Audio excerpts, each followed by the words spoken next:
उड़ीसा हम लोग आज पढ़ेंगे उड़ीसा राजवंश के बारे में। हम लोग का जो दिल्ली सल्तनत के बाद जो राजवंश स्वतंत्र होने लगे और जो प्रांतीय राजवंशों के बारे में हम लोग चर्चा कर रहे हैं। आज हम लोग उड़ीसा उड़ीसा के बारे में पढ़ेंगे। देखिए, अगर उड़ीसा में देखा जाए तो ये कंप्लीट हिंदू राज्य है। ये कंप्लीट हिंदू राज्य है उड़ीसा। और उड़ीसा में 3 भौगोलिक इकाई है: उत्कल, कलिंग और कौशल। 3 भौगोलिक इकाई है और तीनों भौगोलिक इकाइयों को गंग शासकों ने एक किया। गंग शासकों ने एक किया। ठीक, अगर तीनों भौगोलिक इकाइयों को गंग शासकों ने एक किया। उड़ीसा में 3 राजवंशों ने शासन किया: गंग वंश के बाद राजपति वंश,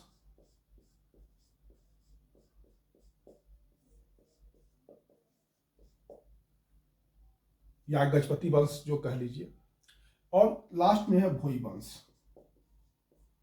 ये 3 राजवंशों ने वहां शासन किया: गंग वंश, राजपति वंश या भोई वंश। तो ये है ना।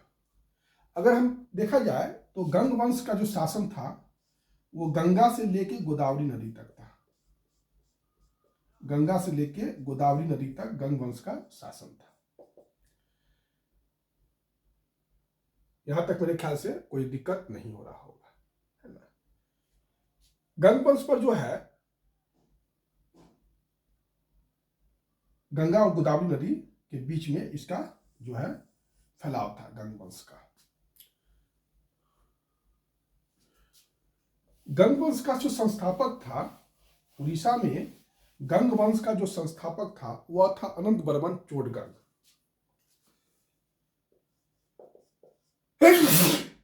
अनंत वर्मन चोडगंग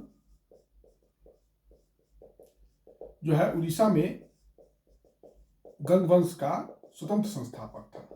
गंग वंश का स्वतंत्र संस्थापक था और इसका जो शासनकाल था वह 1076 से लेके 1149 ईडी तक इसने शासन किया था। 1076 से लेके 1149 ईडी तक इसने शासन किया था। अनंत वर्मन चोडगंग उड़ीसा के गंग वंश का एक स्वतंत्र शासक था और 1076 से लेके 1149 तक यह शासन किया था। इन्होंने जगन्नाथ मंदिर बनाया था। इन्होंने उड़ीसा का जगन्नाथ मंदिर, जो पुरी का जगन्नाथ मंदिर है, वह इन्हीं का बनाया हुआ है। अनंत वर्मन चोडगंग का ही है। इस वंश का दूसरा प्रतापी शासक हुआ नरसिंह वर्मन प्रथम। नरसिंह वर्मन प्रथम इस वंश का दूसरा प्रतापी शासक हुआ और इसने मुस्लिम राज्य के विरुद्ध निरंतर सफलतापूर्वक आक्रमण किया। मुस्लिम राज्य के विरुद्ध जो है निरंतर सफलतापूर्वक आक्रमण किया।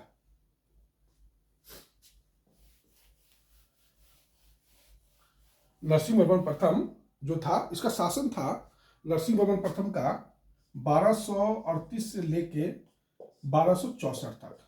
नरसिंह वर्मन प्रथम गंग वंश का जो है अनंत वर्मन चोडगंग के बाद एक प्रतापी शासक था नरसिंह वर्मन प्रथम।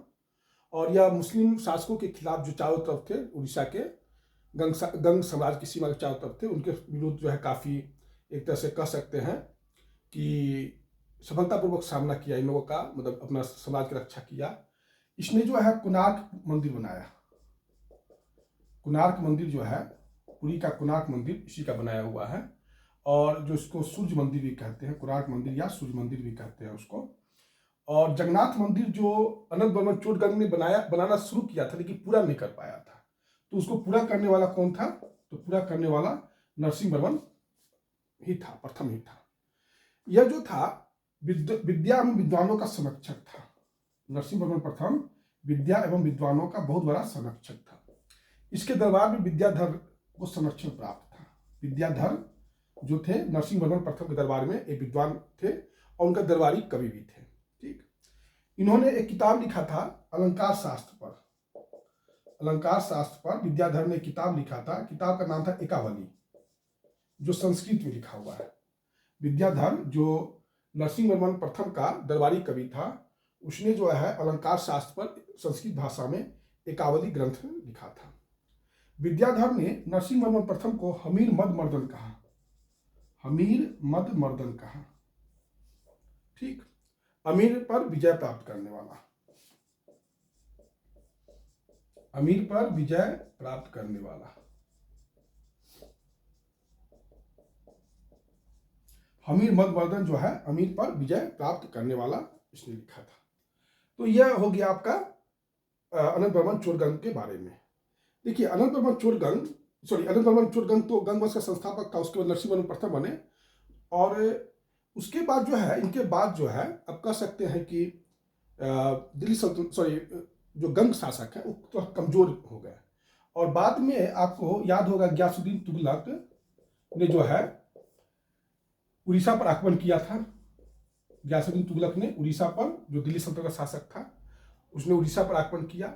बाद में एफएसटी फिरोज शाह तुगलक ने जब बंगाल अभियान से लौट रहा था हार के, तो उसने जाजनगर पर, उड़ीसा के जाजनगर पर हमला किया था। यह मैंने आपको बताया। इससे क्या हुआ कि गंग वंश काफी कमजोर हो गए, इससे गंग वंश काफी कमजोर हो गए। लेकिन गंग वंश जब तक थे सत्ता में, तब तक उन्होंने जो है एक मिसाल जो है उड़ीसा में स्थापित किया। और एक चीज याद बता देते हैं कि उड़ीसा जो था राष्ट्रीय राजनीति में 16वीं शताब्दी तक नहीं आया था।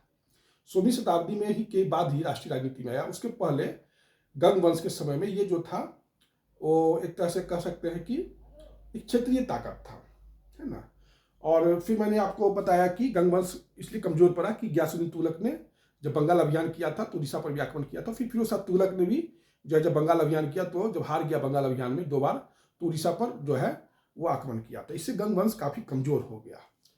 जब गंग वंश कमजोर हो गया तो वहां पर एक कपिलेंद्र वंश का स्थापना हुआ।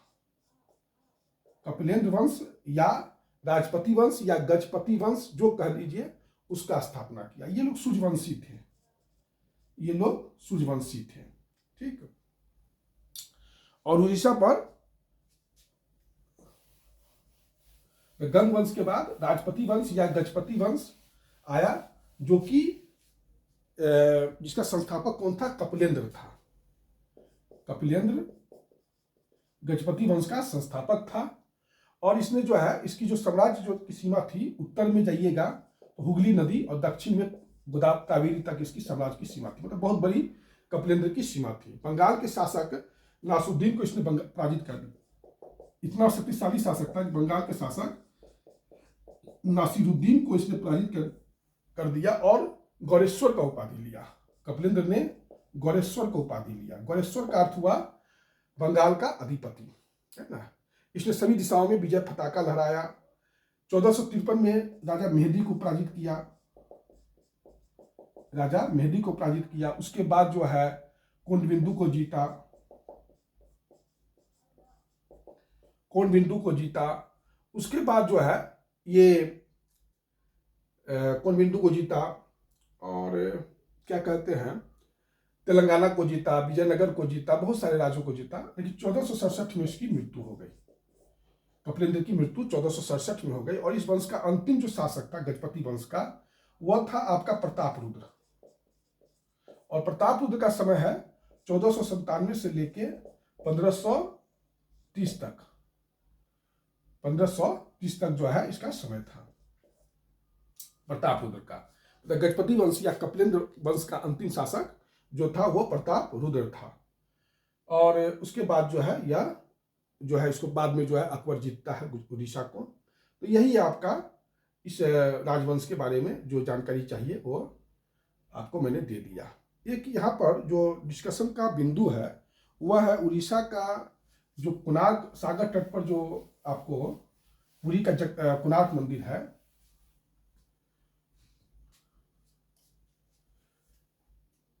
कोणार्क मंदिर जो है उड़ीसा में पुरी में है। यह पुरी में जगन्नाथ मंदिर भी है और कोणार्क मंदिर भी है। पुरी का जगन्नाथपुरी मंदिर। तो ये जो कोणार्क मंदिर जो है इसको सन टेम्पल भी कहा जाता है। इसको क्या कहा जाता है? सूर्य मंदिर, सन टेम्पल भी कहा जाता है। एक्चुअली यह सूर्य मंदिर ही है। एक्चुअली यह सूर्य मंदिर है। और इस मंदिर के गर्भगृह में जाइएगा तो सूर्य की प्रतिमा है, सूर्य की प्रतिमा है।